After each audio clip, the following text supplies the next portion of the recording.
Mag-single forever na lang ako. Okay ah. Single forever. Pagsaba mo di ay. Ang sikreto kasi dyan. Sikreto. Pwede naman ngang hindi. Pwede naman kasing sa sarili lang nyo kayo magmahal uli. Hindi nyo kailangan na ipaalam sa iba.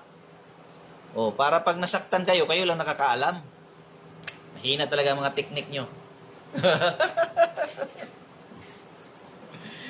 Okay, sabihin na hindi na uli kayo magmahal, wag yun, pangit yun. Parang hindi nyo na sinunod yung utos ng Panginoon yan. Pinapunta kayo dito sa lupa to multiply, not to divide. Remember that. Pinapunta kayo dito sa lupa para dumami. Yan ang bili ni ang bili ng Panginoon. Pumunta kayo sa lupa at magpakarami. O, di ba? Nagbabasa kayo ng Bible, basahin nyo. Oo nga. Huwag kayong mapagod magmahal. Grabe. Huwag yung sayangin yung mga oras na bata pa kayo na dapat maging masaya kayo. Ganon yun. Oo.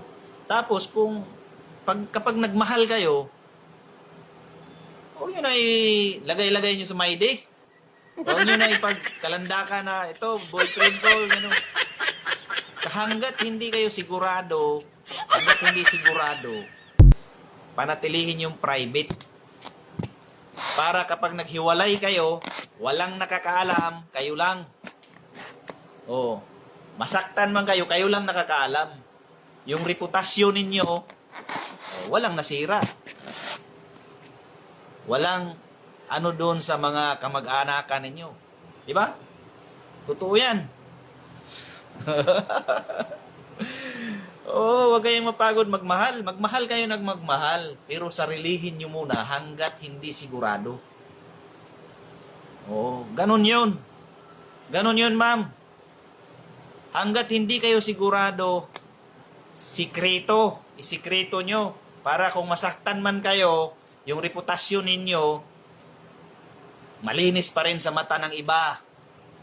Di ba? Lalo na pag may mga anak.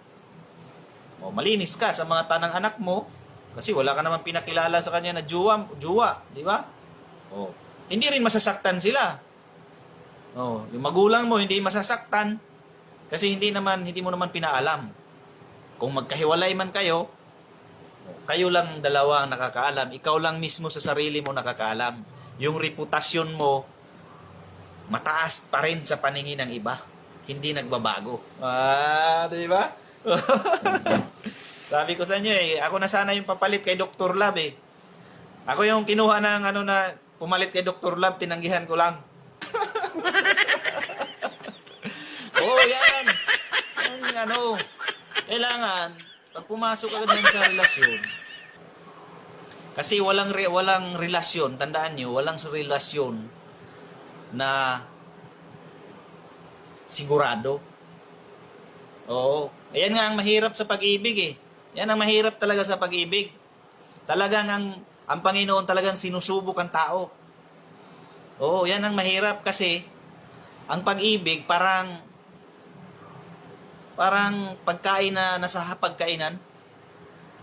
Hanggat hindi mo titikman, hindi mo malalaman kung masarap ba yung pagkain na yun. Sabihin yung mali. Kaya kailangan talaga subukan mo Subukan talagang pasukin mo siya.